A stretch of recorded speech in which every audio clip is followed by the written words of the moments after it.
everyone, and welcome to Mind Review. I am Sakshi Kaushik, and in today's video, we will be talking about an important paper of psychology, जिसको हम बोलते हैं psychological testing. So, a lot of you texted me saying that you have exams coming up, and some of the important topics for psychological testing are reliability, validity and norms. तो ये जो तीन concepts हैं इस paper में, ये बहुत crucial हैं इस पेपर को डिटेल में समझने के लिए. So reliability is a concept जिस पे मैं वीडियो ऑलरेडी क्रिएट कर चुकी हूँ. So I would ask you all to go ahead and watch that video to clear your concepts related to reliability. And in this video we will be talking about norms. आगे आने वाली video में validity की भी बात करूंगी मैं, but आज हम जो टॉपिक पढ़ने वाले हैं वो टॉपिक है नॉर्म्स. एंड साइकोलॉजिकल टेस्टिंग में नॉर्म्स क्या होते हैं और कितने टाइप्स के होते हैं वो स्टडी करेंगे. सो लेट अस गेट स्टार्टेड. सबसे पहली चीज़ जो हमें समझनी है वो ये है कि नॉर्म्स होते क्या है. What exactly are these norms? So norms tell us about the average performance of a group. For example, आप 12th क्लास में पढ़ते हो और 12th क्लास में आपकी क्लास में अराउंड 50 बच्चे हैं, ठीक है. So there are 50 students in your class और एक टेस्ट हुआ था इंग्लिश के ऊपर. And I want to know कि ऑन एन एवरेज इन 50 बच्चों में से बच्चों के कितने स्कोर आए हैं. सो ऑन एन एवरेज कौन सा वो स्कोर है जो मोस्टली बच्चों का आ रहा है. So may be I find out कि most of the kids in 12th B, ये जो सेक्शन है इसको हम बी सेक्शन बोल देते हैं 12th का. सो ज़्यादातर जो बच्चे हैं इस 12th क्लास में, ये जो 50 स्टूडेंट्स हैं, इनमें से 20 to 25 स्टूडेंट्स के marks out of 100 they are around 60 और 65. सो इस रेंज में. So what is this? ये होता है हमारा नॉर्म. नॉर्म हमको बता रहा है कि कोई भी ग्रुप जो है उसका एवरेज परफॉर्मेंस कैसा है. On an average how is that group performing in a test, in an exam or in any other particular field that I am considered with. So why are we using norms in psychology? It is useful to make any kind of comparison. तो जब हमें ये compare करना होता है कि किसकी first rank आई है, कौन सेकंड आया है क्लास में, कोई कौन थर्ड आया है, या जब हम कॉलेजेस की मेरिट लिस्ट बनाते हैं तो वो जो मेरिट लिस्ट बनाने के लिए कंपैरिजन करना पड़ता है that who will secure the first rank, who will secure the 20th rank, who will not secure any rank. तो वो सारे कंपैरिजन बनाने के लिए हमें नॉर्म्स की ज़रूरत पड़ती है. And for that there can be 2 types of norms. हमारे पास नॉर्म रेफरेंसिंग हो सकती है और क्राइटेरियन रेफरेंसिंग हो सकती है. सो समझ लेते हैं कि क्या है ये नॉर्म रेफरेंसिंग और क्राइटेरियन रेफरेंसिंग. सो सी बेसिकली जब भी कोई साइकोलॉजिकल टेस्ट बनाते हैं तो आपने अपने कॉलेज में या स्कूल में अगर कभी साइकोलॉजी में प्रैक्टिकल किया है, so you must have administered some questionnaires जिसमें आप अपने दोस्तों के पीछे भागते होगे कि यार ये कुछ क्वेश्चंस है प्लीज भर के दे दो. So what are they are a kind of psychological test. और उस साइकोलॉजिकल टेस्ट का रिलायबिलिटी, वैलिडिटी और नॉर्म्स इस्टेब्लिश होना ज़रूरी होता है. क्यों? ताकि जो भी रिजल्ट्स मुझे उस टेस्ट से मिले मैं उन रिजल्ट्स पे ट्रस्ट कर सकूं, मैं उन रिजल्ट्स को सही मान सकूं कि हाँ ये जो रिजल्ट कह रहा है वो उस इंसान को क्लियरली डिफाइन कर पा रहा है, और ताकि मैं उन रिजल्ट्स को बाकी अपनी जो पॉपुलेशन है उनके ऊपर भी जनरलाइज कर सकूं. So that is why it is important कि किसी भी साइकोलॉजिकल टेस्ट में रिलायबिलिटी वो रिसर्चर इस्टेब्लिश करे, वैलिडिटी इस्टेब्लिश करे, नॉर्म्स इस्टेब्लिश करे. सो जैसा कि मैंने उस वीडियो में पहले ही बताया हुआ है, रिलायबिलिटी क्या होता है, जिसमें मैं बस ये देखना चाहती हूँ कि अगर मैं एक पर्टिकुलर टेस्ट अलग अलग ओकेजन्स पे लूँगी तो क्या मेरे स्कोर्स फिर भी सेम आएंगे या डिफरेंट आएंगे. To know more about it you can also watch that video, ठीक है. और वैलिडिटी में मैं क्या देखना चाह रही हूँ, मैं देखना चाह रही हूँ कि जो मैंने टेस्ट जिस पर्पज़ के लिए क्रिएट किया था, क्या मेरा टेस्ट वही चीज़ मेजर कर रहा है या कुछ और मेजर करने चला गया. फॉर एग्जाम्पल अगर मैंने टेस्ट क्रिएट किया था इंग्लिश को टेस्ट करने के लिए, 12th क्लास के स्टूडेंट्स को के इंग्लिश को टेस्ट करने के लिए, तो क्या मेरा जो क्वेश्चन पेपर है वो सच में इंग्लिश ही टेस्ट कर रहा है या उनकी हिस्ट्री की नॉलेज टेस्ट कर रहा है? So that is the question validity is asking. We will talk a lot more about validity and types in the upcoming videos. और एक जो हमारा थर्ड वाला पोर्शन है जिसको हम आज कवर कर रहे हैं वो होता है नॉर्म्स, कि कोई भी जब मैंने टेस्ट क्रिएट किया है तो वो क्या टाइप के कंपैरिजंस बनाने में मुझे हेल्प कर रहा है और कैसे कंपैरिजन मैं उनमें मेक करूंगी. So there can be these two types of norms that are possible. एक होते हैं आपके नॉर्म रेफरेंसिंग टेस्ट और एक होते हैं criterion referencing test. So let us understand इन दोनों में क्या डिफरेंस है. सो सबसे पहली चीज़ जो है आपकी नॉर्म रेफरेंसिंग टेस्ट, उसमें हम एग्जामिनी का टेस्ट स्कोर कंपेयर कर रहे होते हैं with the score of a specific group of examinees on that test. So दो टर्म्स होती हैं, एक आपकी एग्जामिनी टर्म है और एक आपकी टर्म होती है एग्जामिनर. डिफरेंस क्या है दोनों में? एग्जामिनी वो इंसान है जो एक पर्टिकुलर टेस्ट दे रहा है और एग्जामिनर वो पर्सन है जो उससे वो टेस्ट ले रहा है. तो फॉर एग्जाम्पल 12th बी के जो स्टूडेंट्स थे वो एग्जामिनी हो गए क्योंकि वो लोग तो टेस्ट देने वाले हैं, और जो उनकी इंग्लिश की टीचर है वो एग्जामिनर हो गई या हो गया because that person is going to take the test. उसने वो क्वेश्चन पेपर क्रिएट किया है. तो ये एक बेसिक डिफरेंस है जो आपको पता होना चाहिए टर्म्स के बीच में.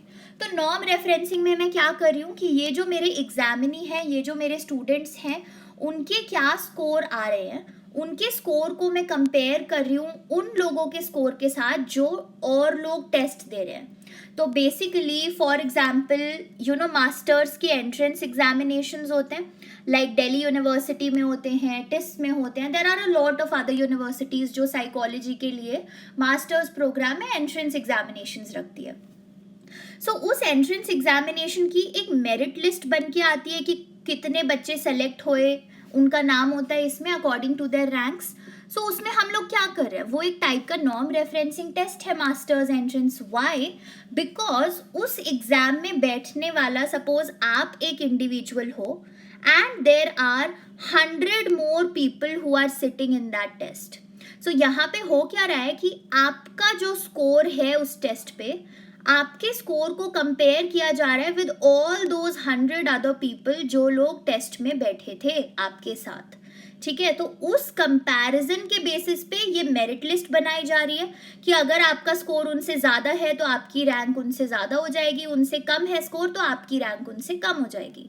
सो the basic idea behind norm referencing test is to compare. ठीक है, और यहाँ पे हम कंपैरिजन किससे कर रहे हैं? दूसरे लोगों के साथ ही कंपैरिजन कर रहे हैं, वो दूसरे लोग जिन्होंने भी वो पर्टिकुलर टेस्ट दिया था. So all in all norm referencing test में मैं कंपेयर कर रही हूँ अपने एग्जामिनी के टेस्ट स्कोर को with the scores of other examinees who also gave that particular test. तो एग्जाम्पल के तौर पे आप इसको याद रख सकते हो एज एन एग्जाम्पल ऑफ जो आपके एंट्रेंस एग्जामिनेशंस होते हैं मास्टर्स प्रोग्राम के लिए. सो यहाँ पे हम लोग क्या कर रहे हैं, लोगों को लो टू हाई में क्लासिफाई कर रहे हैं कि किसने सबसे लो स्कोर किया, किसका सबसे हाई था. तो ये लो टू हाई क्लासिफाई करने के लिए मुझे एक दूसरे को लोगों के साथ कंपेयर करना पड़ेगा. That is why norm referencing. और जो नॉर्म रेफरेंसिंग टाइप के टेस्ट होते हैं उनके जो आइटम्स होते हैं, items basically in psychological testing means questions. ठीक है, तो ये जो आइटम्स होते हैं इन पर्टिकुलर नॉर्म रेफरेंसिंग टेस्ट में वो अपने डिफिकल्टी लेवल में वेरी करते हैं. कुछ क्वेश्चंस ऐसे होंगे जो बिल्कुल ही ईजी होंगे उस क्वेश्चन पेपर में, और कुछ क्वेश्चंस ऐसे होंगे जो बहुत ज़्यादा डिफिकल्ट होंगे, and there are some questions जो एवरेज लेवल ऑफ डिफिकल्टी के होंगे. तो सारे जो क्वेश्चंस हैं, सारे जो आइटम्स हैं वो डिफिकल्टी लेवल पे वेरी करेंगे. तो चलिए, ये तो आपकी एक टाइप की टेस्ट की बात हो गई, norm referencing. Now we have the second type of test which is your criterion referencing test. तो क्या मतलब है क्राइटेरियन रेफरेंसिंग टेस्ट का? यहाँ पे भी हम लोग कंपैरिजन कर रहे हैं because we are talking about norms. Remember हमने सबसे पहले शुरू में नॉर्म्स के बारे में जब पढ़ना शुरू किया था, हमने यही देखा था कि नॉर्म्स क्या है, कंपैरिजन करने के लिए यूजफुल है। तो चाहे वो नॉर्म रेफरेंसिंग टेस्ट हो या क्राइटेरियन रेफरेंसिंग टेस्ट हो, हम लोग कंपैरिजन ही कर रहे होंगे दोनों केसेस में। बट क्राइटेरियन रेफरेंसिंग टेस्ट में हम एग्जामिनी का टेस्ट स्कोर कंपेयर करते हैं एक एक्सटर्नल स्टैंडर्ड से। तो यहाँ पे हम उस एग्जामिनी का स्कोर दूसरे लोगों के स्कोर के साथ कंपेयर नहीं कर रहे हैं, रादर हम एग्जामिनी का टेस्ट स्कोर कंपेयर कर रहे हैं एक ऐसे एक्सटर्नल स्टैंडर्ड से जो मैंने ऑलरेडी क्रिएट कर दिया है। फॉर एग्जाम्पल क्या ले सकते हैं, जैसे यूपीएससी एक एग्जाम होता है, आई होप आपको पता है इसके बारे में, काफ़ी फेमस एग्जाम है इंडिया में, है ना। तो ये जो यूपीएससी एग्जाम होता है इसके काफ़ी सारे स्टेजेस होते हैं, जिनमें से एक स्टेज होती है प्रीलिम्स की। तो प्रीलिम्स वाले स्टेज में क्या होता है, प्रीलिम्स वाले पेपर में, कि एक जनरल मार्क्स का कट ऑफ डिक्लेयर कर दिया जाता है। फॉर एग्जाम्पल एक जस्ट वेग नंबर में ले रही हूँ कि जिसके भी मार्क्स 40 के ऊपर आएंगे प्रीलिम्स में, वो सारे लोग सेकेंड लेवल के लिए क्वालिफाई करेंगे। तो यहाँ पे क्या हुआ, जितने भी बच्चे प्रीलिम्स के पेपर में बैठेंगे, मैं उनके मार्क्स उनके साथ आपस में कंपेयर नहीं कर रही, रादर मैं उनके मार्क्स कंपेयर करूंगी इस एक्सटर्नल स्टैंडर्ड से, दैट इज 40। तो जिस बच्चे के मार्क्स 40 नंबर के ऊपर आए होंगे उसको मैं सेकेंड लेवल में जाने के लिए बोल दूंगी और उसको एप्लीकेशन दे दूंगी कि आप second level of UPSC exam में अप्लाई करने के लिए एलिजिबल हो। So what happened in criterion referencing test is that I established an external criterion. तो अब मुझे कोई लेना देना नहीं है कि उस पर्टिकुलर टेस्ट में जो दूसरे बच्चों ने टेस्ट दिया था उनके क्या नंबर आए, I do not care about their marks. मैं बस एक पर्टिकुलर इंसान के मार्क्स को उस एक्सटर्नल स्टैंडर्ड या उस एक्सटर्नल क्राइटेरियन के साथ कंपेयर करने वाली हूँ। सो दैट इज वाई यहाँ पे क्या हो रहा है कि हम लोग फोकस कर रहे हैं एग्जामिनी की स्ट्रेंथ पे, कि वो एग्जामिनी क्या क्या कर सकता है, क्या करने के केपेबल है, रादर दैन सिंपली ये देखना कि दूसरे एग्जामिनीज के कितने मार्क्स आए वर्सेस इस एग्जामिनी के कितने मार्क्स आए। और जो ऐसे टाइप के टेस्ट होते हैं ना, क्राइटेरियन रेफरेंसिंग टेस्ट, उनमें जो आइटम्स होते हैं या उनमें जो क्वेश्चंस होते हैं वो almost similar level of difficulty के होते हैं। ठीक है, उन सारे आइटम्स में ऐसा कोई क्वेश्चन नहीं होगा जो बहुत ही इजी है और कोई बहुत ही टफ है। उन सब में जो भी क्वेश्चंस है वो almost same level of difficulty के ही होते हैं, या तो सारे एवरेज लेवल ऑफ डिफिकल्टी के होंगे, या सारे थोड़े लेस लेवल ऑफ डिफिकल्टी के होंगे, या सारे थोड़े हाई लेवल ऑफ डिफिकल्टी के होंगे, वो सारे सिमिलर होंगे। So I hope you guys have understood कि क्या बेसिक डिफरेंस है हमारे norm referencing and criterion referencing में। Quickly I will tell you once again, ताकि आपके दिमाग में ये बात बैठी रहे कि नॉर्म रेफरेंसिंग में हम लोग अपने एग्जामिनी के टेस्ट स्कोर को कंपेयर कर रहे हैं दूसरे लोगों के साथ जिन्होंने वो टेस्ट दिया था। So I am comparing my examinees test score with score of other examinees who also gave that test. For example, masters के entrance examinations और उनसे बनी हुई merit list, कौन first आया, कौन second आया, कौन third आया, so on and so forth.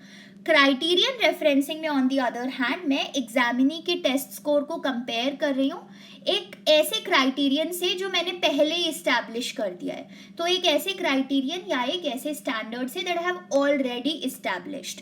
तो यहाँ पे मुझे नहीं लेना देना कि दूसरे एग्जामिनीज का क्या टेस्ट स्कोर आया है। I am not going to do any kind of comparison with other examinees test score, rather मैं क्या करूंगी, मैं सिर्फ एग्जामिनी के टेस्ट स्कोर को कंपेयर करूंगी उस एक्सटर्नल क्राइटेरियन से जो मैंने बनाया हुआ है।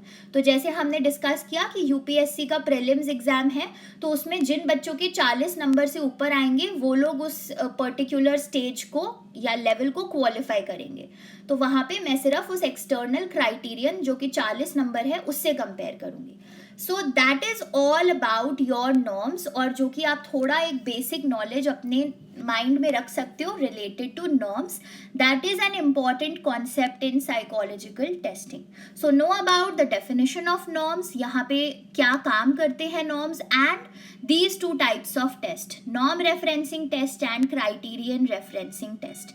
सो yes, that is it for today's video. आज की वीडियो में हम इतना ही डिस्कस करेंगे।